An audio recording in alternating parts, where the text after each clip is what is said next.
बड़ी पुरानी बात हो गई है। तब मैं अमृतसर से ट्रक लेकर किश्तवाड़ जा रहा था। वो जी सीधा रूट था, संबा उधमपुर डोडा होते हुए किश्तवाड़। बहुत वजन था जी गड्डी पे, बिजली दी केबलें थी और ऊपर से रास्ते पे बर्फ पड़ी हुई थी, तो जी बड़ा संभाल के चलाना पड़ रहा था। रात भर ड्राइविंग की जी। पापे क्लीनर ने ऊपर जाके पूरी नींद मार ली थी, पर मैं तो नहीं ना मार सकता ना नींद। समझ लो जी, नींद का एक झोंका आया तो ट्रक 200 मीटर नीचे खाई में। अपनी तो जिंदगी ऐसी है जी।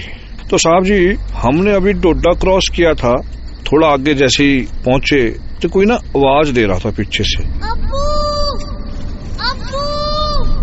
और जी मैंने सोचा होगा कोई, सानू की लेना।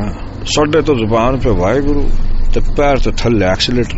गड्डी टाइम पे किश्तवाड़ लगनी चाहिए बस। पर साहब जी मैं 2 किलोमीटर आगे निकल गया, पर वो आवाज अभी भी बंद नहीं हुई। अब्बू, अब्बू। मेरा तो सर घूम गया जी। क्या हुआ प्राजी? बिल्कुल फट्टे चक दिए तुमने तो। ओ पापे, तुझे तो ना मौत में भी नींद ही आनी है। ऐसा क्यों बोल रहे हो जी? अभी तो पूरी जवानी है। ओ जवानी के बच्चे, ओ कान ला के सुन, कुछ सुनाई दे रहा है तेरे को? अब्बू बचा लो, अब्बू। सुनाई तो दे रही है, पर प्राजी मेरे को ने कश्मीरी ने बताया था ऐसी ऊंचाइयों पर ना हवाएं बड़ी हल्की होती हैं, तो आवाजों को यहाँ से वहाँ जाने में कई दिन लग जाते हैं। तो समझ रहे हो ना जी आप? अपने प्यो को बुला रहा होगा कोई कुछ दिन पहले, हमें अब सुनाई दे रही है वो आवाज। ओए खुत्तिया, ओ मैनू हल्की भारी आवाज ना समझा, ओ पिछले 2 किलोमीटर से आ रही है आवाज। ये क्या बोल रहे हो? सुन, ध्यान से सुन, वो आवाज जो है ना ऐसी आ रहा है। अब्बू, अब्बू, अब्बू जान। बोल तो सही रहे हो प्राजी, पर दिख तो कोई नहीं रहा। मुझे तभी अचानक मेरे सामने का दरवाजा खुला और वो कोई मुंडा था जी, पर उसकी शक्ल ना बिल्कुल प्रेत जैसी, काला सुखा, हड्डियां दन हड्जा। सच मानो साहब जी, बस हड्डियां ही हड्डियां दिख रही थी उसके शरीर विच। आँखां गड्ढे विच धसी और आवाज जैसे कोई गहरी खाई से आवाज दे रहा हो। मुझे फटाक से अंदर आया और आके सीट पे बैठ गया, पैर सिकोड़ के, डर के सहमा सा। अबूजा, किधर हो अबूजा? सच कहूं साहब जी, मैं तो डर गया था, पर हिम्मत करके पूछा, अब कहाँ जाना पुत्र? पर जी वो चुप रहा। मैंने जी फिर पूछा, किश्तवाड़ जाना है और कुछ तो दस। तो जी उसने पलट के मेरी ओर देखा। उनसे दूर। मैं पूछा, और किन से दूर भाई? पर उसकी आंखों में बस डर था जी, डर।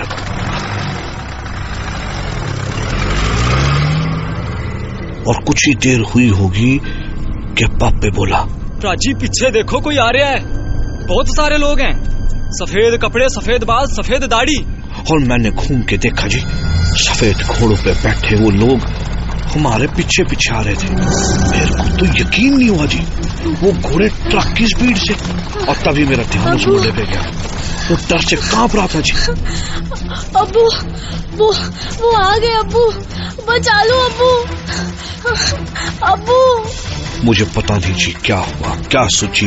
बस जी मैंने एस्केलेटर पे पैर दबाया, जितनी तेज भगा सका उतनी तेज भगाई जी गाड़ी, पर वो तो पीछा ही नहीं छोड़ रहे थे जी। की कर रहे हो प्राजी? गड्डी खाई विच गिरेगी। और भगाने दे पप्पे, भगाने दे। गड्डी खाई में गिर गई तो पता नहीं बच भी जाएंगे, पर ये लोग जो पीछे पड़े हैं ना, उन्होंने पकड़ लिया तो नहीं छोड़ेंगे। और जी तभी उनमें से एक शक्ल मैंने रेयर व्यू मिरर में देखी जी, मुझे सफेद बर्फ जैसा, दाढ़ी बाल हवा में उड़ रहे सफेद। वो तभी अचानक दूसरी ओर से गेट खुला, हवा का जोर का झोंका बाहर से निकला और फिर धड़ाम से दरवाजा बंद हुआ। वो मुंडा बाहर निकल गया जी, हवा के एक झोंके के साथ। ओ वाहेगुरु दा खालसा, वाहेगुरु दी फतेह, वाहेगुरु जान बख्श दे वाहेगुरु। ये क्या हो रहा है प्राजी? वो कहाँ कूद गया, चलते ट्रक से वो भी। और प्राची देखो देखो, वो सारे भी चले गए।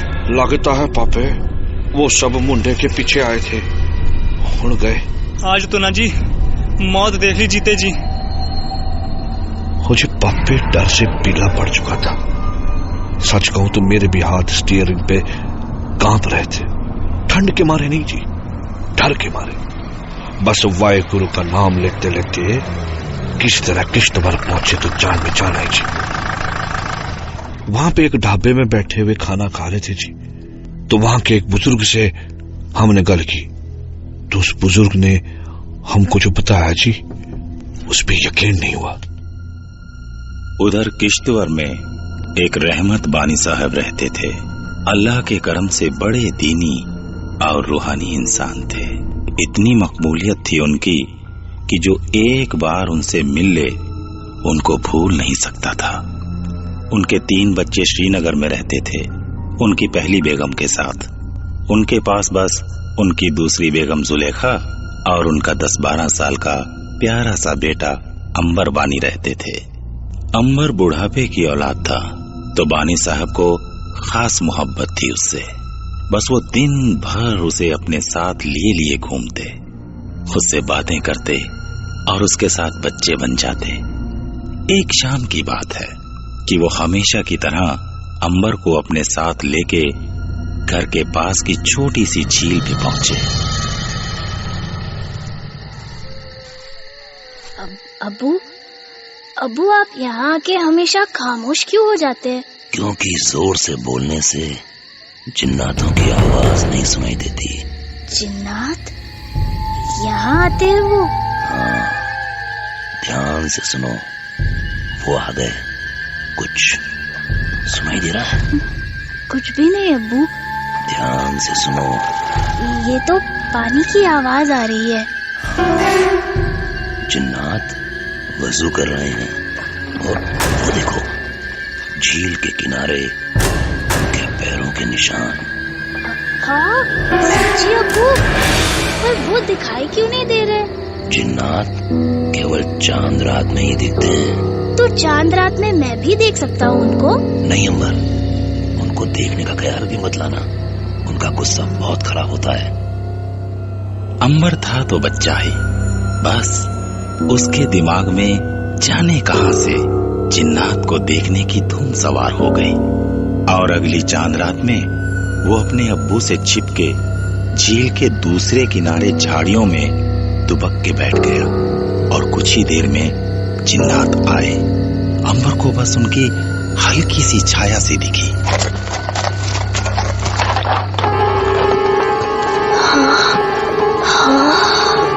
और फिर जैसे ही जिन्नात वजू करके अपने सफेद घोड़ों पे सवार होकर वहां से निकले, अंबर भी घोड़ों की टापों की आवाज का पीछा करता हुआ उनके पीछे पीछे भागा। पर कुछ ही दूर चलने के बाद उसे आवाजें सुनाई देना बंद हो गई। यहाँ से कहाँ चले गए? कैसे ढूंढूं उनको? वो रास्ता ढूंढने की कोशिश में अभी कुछ आगे गया ही होगा कि उसे सामने एक लकड़ी की उजाड़ सी पुरानी मस्जिद दिखी। कहीं वो जिन्नात यहाँ तो नहीं गए? पर अंबर आगे बढ़ा तो दरवाजा बंद मिला। तभी उसे एक और खिड़की दिखी और उसने उचक के खिड़की से झांकने की कोशिश की।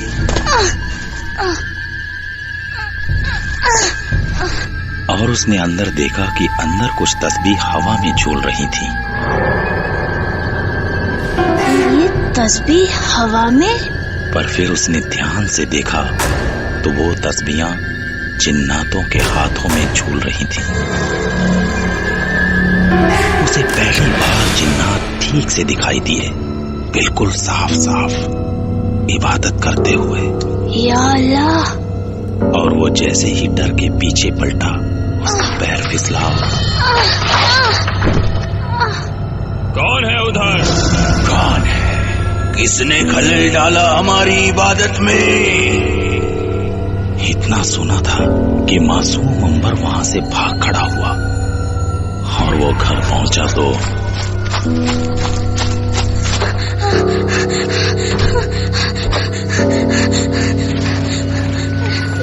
इतनी शाम ढले, कहाँ से आ रहे हो अंबर? कहीं नहीं अब्बू, कहीं नहीं, ऐसे ही। ठीक है, हाथ पैर धो के खाना खा के सो जाओ, काफी देर हो चुकी है। रहमत ने भी जोर देकर पूछा नहीं और दोनों रात का खाना खाकर सो गए। पर अभी अंबर की आंख ही लगी होगी कि वो अचानक उठकर चीखने लगा। अब्बू, अब्बू, अब्बू जान। क्या हुआ? क्या हुआ अंबर? क्या हुआ बेटा? वो आ गए, वो आ गए। कौन आ गया बेटा? कौन आ गया? जिन्नात अब्बू, जिन्नात। जिन्नात? क्या कह रहे हो? कहाँ है जिन्नात? दहशत से कांपता हुआ अंबर भाग के दरवाजे के पीछे छिप गया। मुझे बचा लो अब्बू, मुझे बचा लो, वो मुझे मार डालेंगे। देखो देखो, वो इधर ही आ रहे हैं। रोको अब्बू, उनको रोको। क्या बोल रहे हो अंबर? क्या बोल रहे हो? पर रहमत बानी रूहानी इंसान थे। ला इलाहा इल्लल्लाह मुहम्मद रसूलुल्लाह, ला हौल वला कुव्वत इल्ला बिल्लाहुल अज़ीम, या इलाही रहमत, या इलाही रहमत। बस बेटा, बस बस, बेफिक्र रहो। मैंने पूरे घर को चारों ओर से बंद कर दिया है। अब यहाँ कोई नहीं आ सकता, कोई नहीं, कोई नहीं। पर तभी उनके पैरों के नीचे से आवाजें आनी शुरू हुई, जैसे जैसे फर्श धड़क रहा हो। या इलाही, ये क्या है? ये सब क्या हो रहा है? और कुछ ही देर में जिन्नात फर्श फाड़ कर ऊपर आ गए और इससे पहले कि रहमत कुछ समझ पाते, गुर्राते हुए जिन्नात अंबर की छाती पर चढ़ बैठे।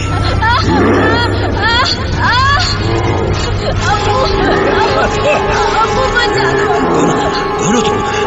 क्या चाहते हो? छोड़ दो मेरे मासूम बच्चे को, छोड़ दो। उसने क्या बिगाड़ा है? छोड़ दो, छोड़ो, छोड़ो। हमारी इबादत में खलल डाला है इसने, नापाक किया है हमारी इबादत को। वो भी बच्चा है, मासूम है, वो मासूम है। रहमत को अंबर की सांसें घुटती दिखी। वो तड़प रहा था। अपने बेटे को तड़पता देखकर रहमत चीखी। बेटा अंबर, बेटा अंबर, मेरे बच्चे, मैं इन जिन्नातों को बस एक लम्हे के लिए रोक सकता हूँ। बस बस, तू उसी लम्हे में जान बचाकर भाग सकता है तो भाग जा, भाग जा, भाग जा। ला इलाहा इल्लल्लाह मुहम्मद रसूलुल्लाह, या इलाही रहमत, या इलाही रहमत। अंबर! और उनके असर से एक लम्हे को जिन्नात जहां थे वहीं रुक गए और बस अंबर उठकर जो भागा है तो वो आज तक भाग रहा है और जिन्नात उसका पीछा कर रहे हैं। कितने साल हो गए इस बात को? 50 बरस तो हो गए होंगे। पर पापा, वो मुंडा तो सिर्फ 10-12 साल का था, उससे ज्यादा नहीं होगा। वो तो उसी वक्त मर गया था बेटा, जब जिन्नात उसकी छाती पर चढ़ बैठे थे। भागी तो उसकी रूह थी और वो बेरहम जिन्नात उसकी रूह का पीछा कर रहे हैं और जाने कब तक करते रहेंगे। पर बाबे, एक गाल दसो, इस सारी गल आपको कैसे पता है जी? पीछे देखिए। और साहब जी, जब मैंने पीछे देखा तो मुझे वही मस्जिद दिखाई दी जिसमें उस छोटे से बच्चे अंबर ने जिन्नातों को देखा था। मैं बता नहीं सकता जी मैं कितना डर गया था जब मैं फिर से उस बुढ़े आदमी की तरफ देखने को घुमा तो जी मेरे सामने बुढ़ा आदमी नहीं पर वही सफेद दाढ़ी सफेद कपड़ों वाला जिन्नात दिखा जो हमारा पीछा कर रहा था जी। ये देखकर तो मैं घबरा गया जी और घबराकर मैं अपनी कुर्सी से खड़ा हो गया। मैंने देखा कि मैं चारों तरफ से उन सफेद पोश जिन्नातों से घिरा हुआ हूं और उन्हीं जन्नातों के बीच में से सफेद कपड़े पहने हुए वही बच्चा अंबर निकल के आया जी। ये देख के तो मेरे पैरों के नीचे से जमीन खसक गई साथ।